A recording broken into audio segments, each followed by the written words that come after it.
Salam alaikum sama gars yi, c'est Doudou fait des vidéos. Retrouvez-moi sur Brut Sénégal.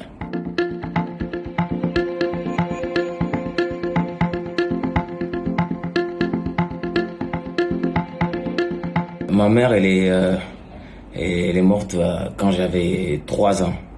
Quand j'avais 3 ans, mais j'étais pas au courant de ça. On me disait tout le temps que ma mère était à la Mecque. On me donnait des cadeaux, souvent on me disait c'est de la part de ta maman.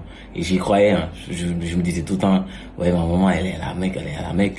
Et un jour, une de mes grand-mères m'a appelé pour lire. Et quand j'ai lu ce qu'il y avait écrit sur le frigo, après j'ai entendu dire à une autre, Ndeysan, sa mère elle est décédée.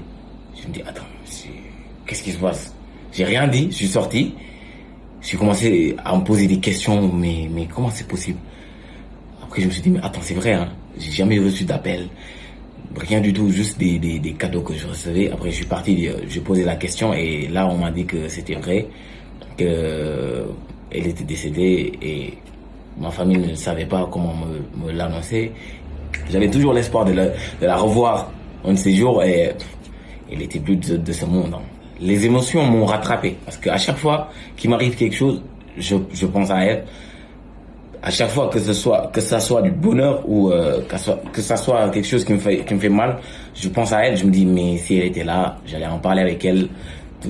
C'est des choses comme ça qui me viennent à la tête. Mais sur le coup, ça m'avait surpris, mais ça m'a pas fait autant mal que ça.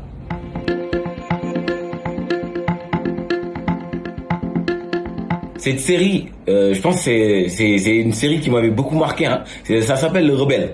À chaque fois que je regardais la série, à la fin, je prenais des bancs en bois là, que je rassemblais pour faire une moto, et j'ai commencé à conduire en imaginant un coucher de soleil, et je me disais, moi j'aimerais bien être comme eux, jouer des rôles, des personnages, changer, ne plus être le Mohamed de la maison, le Doudou de la maison, mais tout le temps avoir de nouveaux rôles, jouer, se battre, jouer des émotions, pleurer, sourire.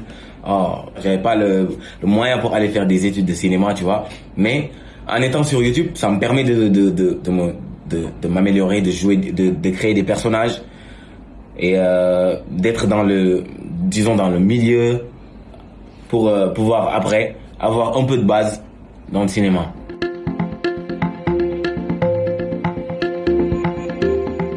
J'étais sur Twitter et je vois une vidéo de 50. Il était assis dans une voiture et il y avait deux 50 cents. Genre le 50 normal et un autre 50 déguisé en grand-mère. Je me dis mais attends, comment il a fait ça? Et c'était tellement drôle. Et j'ai vu en haut écrit Vine. J'ai cliqué sur le Vine et on m'a dit de télécharger une application. Quand j'ai téléchargé l'application là, hey, ouais, ce jour-là j'étais mort de rire. J'ai vu tellement de vidéos des gens qui étaient super drôles, créatifs. Et je me suis dit dans ma tête, mais attends, ce qu'ils font là, toi aussi tu peux le faire, hein. Je me suis dit, allez, on va essayer. J'ai fait mon premier Vine avec ma nièce. Les gens ont commencé à me dire, mais toi t'es bête, hein. Toi t'es drôle. Vas-y, non, redonne-nous d'autres vidéos. J'ai dit, ah ouais, vous kiffez? Ok, on va continuer.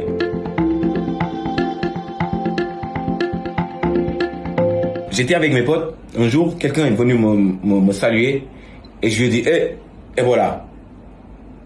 Et là, je me suis dit, attends. Comme je fais des vidéos tout le temps, on va faire une vidéo de ça. Allez, on va essayer. On a fait une vidéo très simple, hein. Il est venu, il m'a donné la main, je lui ai dit non, et voilà. Et j'ai fait une danse de Ney Ney. C'était un truc vite fait, simple. On a publié. La vidéo avait tellement marché. C'est de là que les gens ont commencé à me reconnaître dans la rue un peu quand je sors. Ils disent, hey, boy, c'est toi la vidéo, et voilà. C'est toi la vidéo. Ils disaient même pas mon nom, c'est toi la vidéo, et voilà. Je me suis dit, le petit commence à se faire connaître, hein.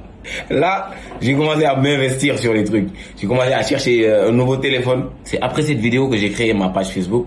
Parce que les gens me demandaient beaucoup plus de vidéos. Et là, j'ai commencé à balancer des vidéos tout le temps. Chaque semaine, je pouvais faire 2 ou 3 vidéos, hein.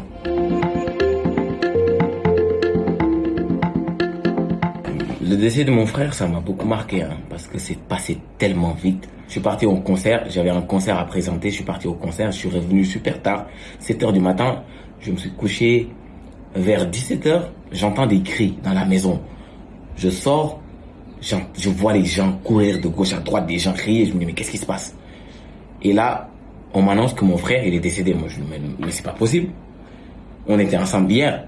Il était bien portant, il n'y avait rien. On m'a dit qu'il jouait au foot. Et comme ça, il a fait un malaise. Quand on l'a amené à l'hôpital, il est mort. À partir de là, j'ai commencé à être très assidu dans la prière. À partir de là, je me suis dit, je ne vais plus jamais remettre à demain ce que je peux faire aujourd'hui.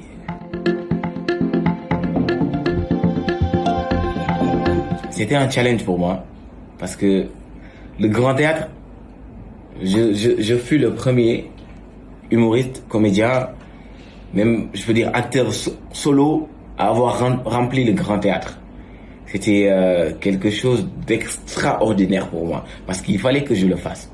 Parce que les gens me reprochaient tout le temps, ils me disaient que mon public était virtuel. Il fallait que je leur montre que mon public n'est pas du tout virtuel, que je pouvais remplir le grand théâtre, et après avoir rempli le grand théâtre, que je pouvais proposer un contenu de qualité. Il fallait que je le fasse. Je voulais montrer aux jeunes qui me suivaient, parce que les gens qui m'appellent, qui me prennent pour référence, je voulais leur montrer que c'était possible de rester ici, de bosser dur et de réussir. Parce que depuis que j'ai commencé, je suis là au Sénégal. Je suis là avec vous. Je suis un gosse comme vous. Je mange ce que vous mangez. Je porte ce que vous portez. Et j'ai réussi à remplir le grand théâtre. J'ai réussi à me faire de l'argent. J'ai réussi à évoluer et à m'en sortir